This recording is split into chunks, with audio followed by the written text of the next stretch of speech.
Hi guys, welcome back to Love Cooking with Tofa. Today I am going to make potato salad.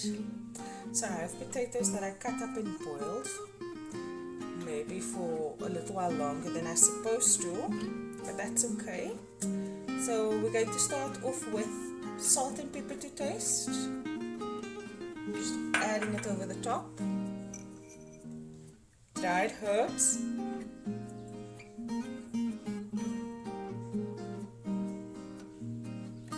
red chili,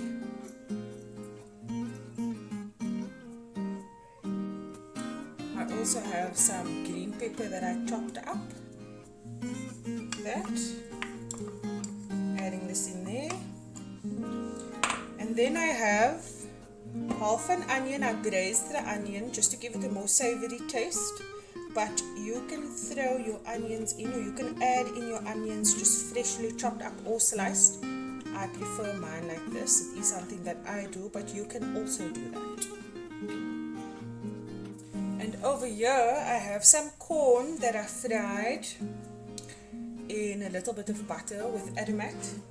You don't have to do the exact same thing. You can add corn straight from the can or fresh corn, however you prefer.